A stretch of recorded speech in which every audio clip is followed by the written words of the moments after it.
विविध प्रश्नावली में 4 तक हम बताए थे, चौथे क्वेश्चन तक। पांचवा क्वेश्चन देखिए क्या कह रहा है। यदि a is not equal to 0 तो समीकरण दिस इज इक्वल टू 0 को हल कीजिए। मतलब ये समीकरण है इज इक्वल टू 0, पूरा सारणी के रूप में समीकरण है, इसको हल करने को कह रहे हैं। इसका अर्थ क्या होगा कि इसको जब आप विस्तार करेंगे तो आपको एक व्यंजक मिलेगा इज इक्वल टू 0, समीकरण हो जाएगा। उस समीकरण को हल करेंगे तो x के मान आएंगे। x का मान ज्ञात करना ही समीकरण का हल कहलाएगा। कैसे हल करेंगे देखिए, ये सारणिक है ना, तो सारणिक का हम प्रगुण के प्रयोग से, प्रगुण से हम चलेंगे तो आप पंक्ति के साथ व्यवहार करिए या स्तंभ के साथ व्यवहार करिए, दोनों से समान रूप से आएगा, ठीक ना। तो हम R1 में R2 R3 जोड़ ले रहे हैं, R1 में R2 R3 जोड़ ले रहे हैं। आप चाहें तो C1 में C2 C3 जोड़ सकते हैं, ठीक है।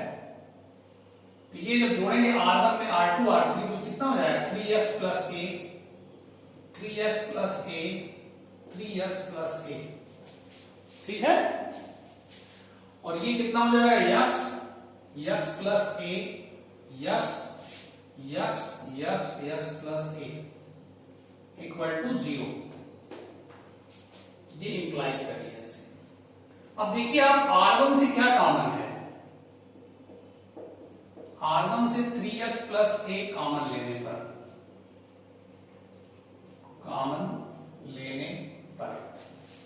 ठीक है। तो 3x प्लस a कॉमन ले लीजिए, क्या बचा 1 1 1 x plus a, x plus a। अब 3 बार 1 आ गया तो 2 बार 0 बनाइए। कैसे बनेगा, C1 में से C2 घटा दीजिए, C2 में से C3 घटा दीजिए, C1 में से C2, C2 में से C3। 3x plus a, C1 में से C2 घटाएंगे 0, माइनस a 0, फिर 0 a, ये घटाएंगे माइनस a, ठीक है, 1 x plus a is equal to 0, ठीक है। अब देखिए विस्तार कर दें, 3x प्लस a विस्तार करेंगे प्लस माइनस प्लस, स्तंभ छोड़े पंक्ति छोड़े, a स्क्वायर हो जाएगा। अब ये कह रहे हैं a is not equal to 0, मतलब चूंकि a is not equal to 0 तो a स्क्वायर भी तो नॉट इक्वल टू 0 होगा। तो जब ये नॉट इक्वल टू 0 है, इसका मतलब 3x प्लस a, अतः 3x plus a equal to 0 होगा, ठीक है। तो 3x equal to minus a होगा, x equal to minus a by 3, ये आपका आंसर हो गया, ठीक है। तो इसको अच्छे से आप लगा लीजिए। छठवां देखिए, हल हो गया, इसका मान निकल गया ना, तो हल हो गया।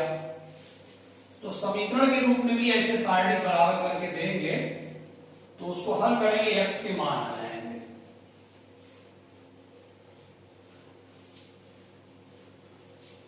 अब देखिए छठवां क्वेश्चन है, सिद्ध कीजिए सारणिक a square plus ab bc b square plus bc ac plus c square ac और c स्क्वायर। लाना कितना है 4a square b square c square, ठीक है, ये लाना है। तो इसको हम इरेज कर देते हैं, ये लाना है, सिद्ध करो, ये लेके LHS लेके चलेंगे आप, ये LHS हो गया, ठीक है। आप देखिए C1 से हम a कॉमन लेंगे, C2 से b कॉमन लेंगे, C3 से C कॉमन लेंगे,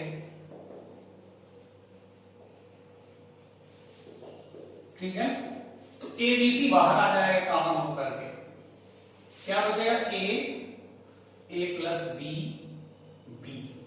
A कॉमन हुआ है ना, इसमें C, B और B प्लस C, इसमें C कॉमन हुआ है तो A प्लस C, A और C, ठीक है।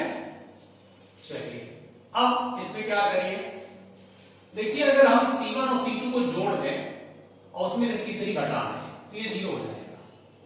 मैंने C1 और C2 को जोड़े और उसमें से C3 घटाएं,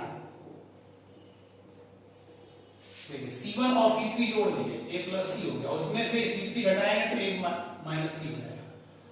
अब ये A plus B minus A, ये B plus C minus C, और ये आपका रहेगा C B plus C, A plus C A C। ये आपका देखिए कट गया, ये कट गया, ये कट गया, तो कितना आ गया ABC 0, 2B C B plus C, A plus C A C, ठीक है। तो अब फिर देखिए ये 2B है, R2 में से R3 घटा दीजिए, R2 में से R3 घटा दीजिए, या R3 में से R2 घटा दीजिए, एक ही बात है, कोई दिक्कत नहीं। 0 C A प्लस C, थोड़ा छोटा हो जाएगा, R2 में से R3 घटा दीजिए, 0 माइनस C, देखिए A minus C, 2B B plus C C।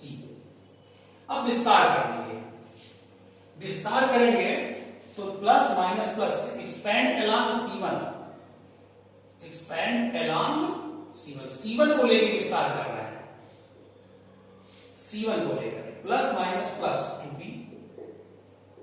देखिए स्तंभ छोड़ दिए, पंक्ति छोड़, स्तंभ और पंक्ति, तो ये गुणा होगा C का गुणा किसमें, A माइनस C में, प्लस C और A प्लस C, ठीक है।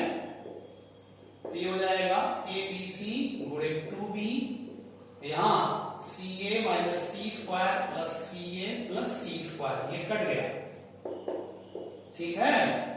ABC गुणे 2B, ये 2CA, 2 दूना 4A वर्ग B वर्ग C वर्ग, ये प्रूव हो गया RHS, ठीक है। तो ये अच्छे से लगा लिए, बहुत इजी क्वेश्चन था, कोई दिक्कत नहीं था। अब देखिए 7वां क्वेश्चन, अच्छा सवाल है, अच्छा मतलब पूरे नंबर का है, ये 2 नंबर का क्वेश्चन है, बोर्ड परीक्षा में आएगा तो 2 नंबर में आएगा।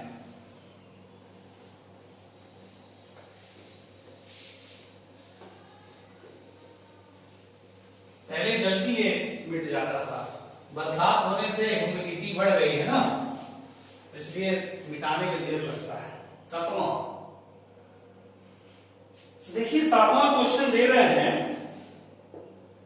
यदि A inverse equal to determinant 3 minus 1 1 minus 15 6 minus 5 5 minus 2 2, और B इक्वल टू दे रहे हैं 1 2 माइनस 2 माइनस 1 3 0 0 माइनस 2 1, तो कह रहे हैं कि AB इनवर्स का मान ज्ञात करो।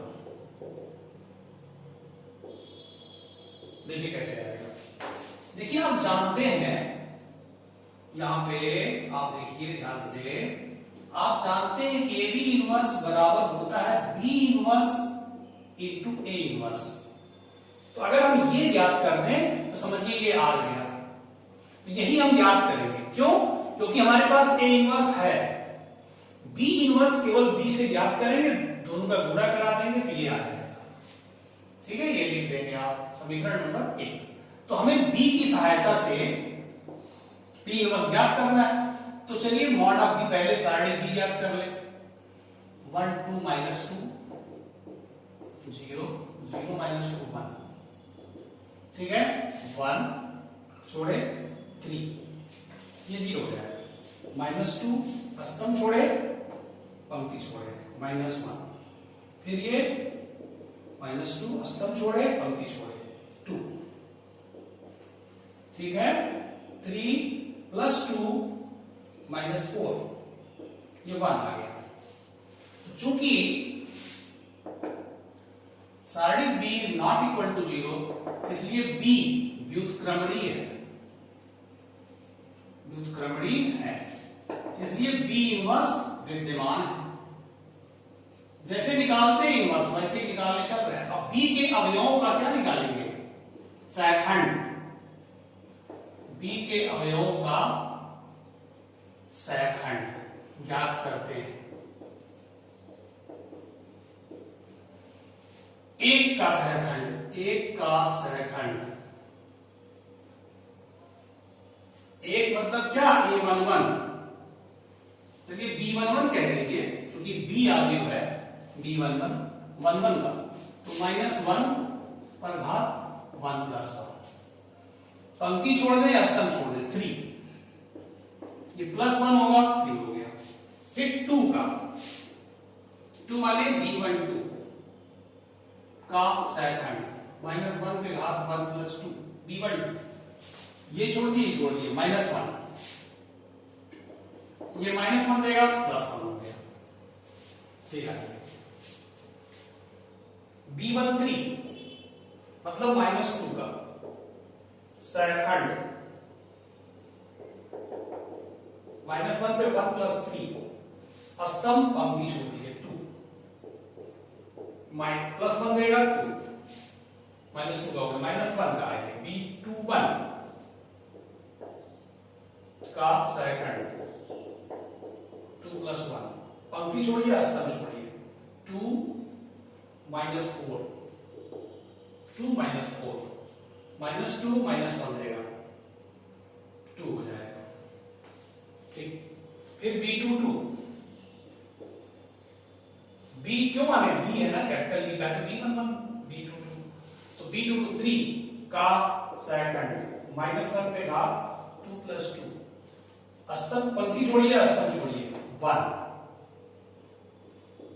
प्लस 1 होगा 1, b23 ये 0 का सहखंड, 2 प्लस 3, पंक्ति छोड़े स्तंभ छोड़े माइनस 2, माइनस 1 देगा 2, फिर इसका b31 0 का सहखंड, ये छोड़े प्लस 6,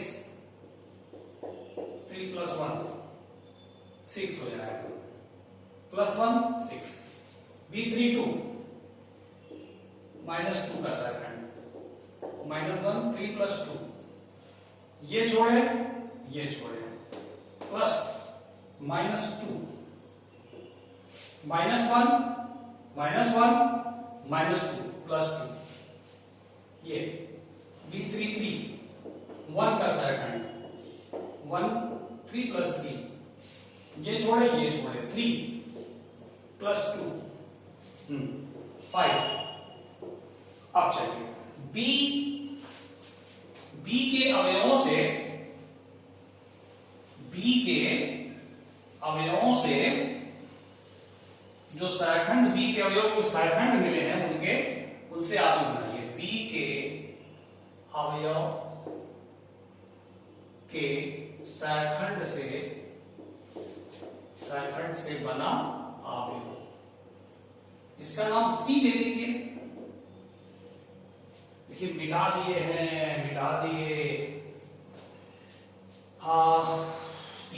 तीन सहखंड तो मिटा दिए झट से, तो देखना पड़ेगा। b13 से चालू किए हैं, b13 ये यहाँ से 2 मिटाए हैं, इसका कितना था b11 का, ये छोड़े थे 3, ये छोड़े 3 हो गया था, पहले का 3 था, यहाँ था, यहाँ मिटा दिए, आप वीडियो में देखेंगे रहेगा। फिर इसका मिटा दिए है ना, तो माइनस है ना, माइनस होगा, ये छोड़ दिए और ये छोड़ दिए, -1 तो +1 हो जाएगा 1। ठीक है, 3 1 आया रहा होगा, इसका छोड़े 3, फिर इसका लेंगे, ये छोड़े, ठीक 1, फिर 2 वहां से है 2 2 1 2, देखिए 2 2 1 है ना, 1 2 2 इसका हो गया, ये 2, फिर 2 1 2 6 2 5 6 2 5 ये हो गया। तो अब हम लिखेंगे एडजॉइंट बी, ऐसे तो बिठा दीजिए ना, तो नहीं रहता है तो कहां से लिखेगा, तो इसीलिए देखना पड़ा। तो चलिए इसका सी का परिवर्ताव्य, अब क्लास होता तो आप लोग बता देते, कॉपी में आपके रहता तुरंत बता देते आप। 3 1 2 पंक्ति वास्तव में 2 1 2 6 2 5। अब बी इनवर्स कैसे लिखें, एडजॉइंट बी अपॉन सारणिक बी, एडजॉइंट बी अपॉन सारणिक बी, सूत्र है बी इनवर्स बराबर एडजॉइंट बी अपॉन सारणिक बी।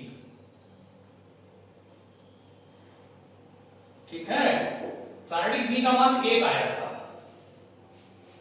और एडजॉइंट बी कितना है 3 1 2, सारणिक बी का मान 1 आया था, देख लीजिएगा, और 2 1 2 6 2 5 ये लिख रहे हैं, ये बी इनवर्स आ गया। अब समीकरण 1 से चलिए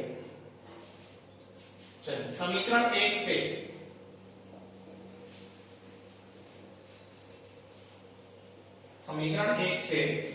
हम यहां रखने जा रहे हैं बी इनवर्स का मान कितना है, देखिए 3 2 6 1 1 2 2 2 5 और ए इनवर्स दिया है पहले से, 3 -1 1 -15 6 -5 5 -2 2।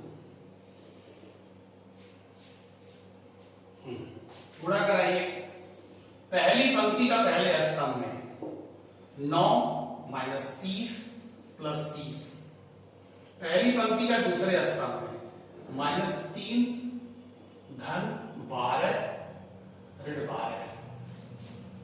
ठीक, पहली पंक्ति का तीसरे स्तंभ में 3 -10 + 12, फिर दूसरी पंक्ति का पहले स्तंभ में 3 -15 + 10, दूसरी पंक्ति का दूसरे स्तंभ में -1 + 6 -4, फिर दूसरी पंक्ति का तीसरे स्तंभ में 1 -5 + 4, फिर तीसरी पंक्ति का पहले स्तंभ में 6 -30 + 25। ठीक है, तीसरी पंक्ति का दूसरे स्तंभ में -2 + 12 -10, फिर 2 -10 + 10।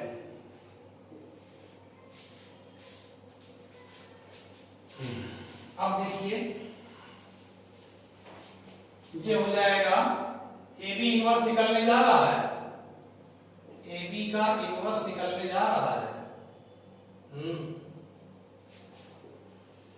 फाइनल आंसर 9, ये कितना होगा -5 -2, ये -5 1, ये -3, ये 2 1, ये कितना होगा 0, ये कितना होगा 2 5 हो जाएगा, ये 0, ये 2, ये आपका आंसर हो गया।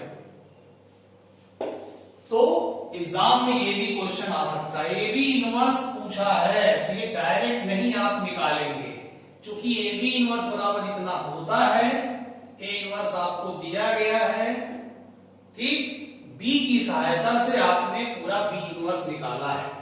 जब बी इनवर्स आ गया तो बी इनवर्स यहां लिख दिए, ए इनवर्स दिया ही था यहां भर दिए, दोनों का मल्टीप्लिकेशन कराए हैं। तो ये आपका आ गया ए बी इनवर्स निकालना आंसर हो गया। ठीक है, इसके बाद आपको हम नेक्स्ट वीडियो में बताएंगे। जो भी अगर आप समझ में ना आए तो बताइएगा। कहीं मान लीजिए गुणा भाग में जोड़ घटाने में कहीं जल्दी में गलती हो जाता है, तो चूंकि आप नियम जानते हैं, ठीक है, उसको करेक्शन कर लिया करिए। क्योंकि गुणा भाग है ना, दिमाग है, अकेले हम हैं, और आप जब सामने बैठते हैं, तो बता देते हैं कि ये गलती वो गलती, सुधर जाता है। तो गुणा भाग जोड़ घटाना कहीं गलती हो सकता है, इंसान है आदमी, तो थोड़ा सा उसको सुधार लिया करिए, लेकिन प्रयास हम करें गलती ना होने पाए। ठीक है, अब नेक्स्ट वीडियो मिलते हैं। ओके बेटा।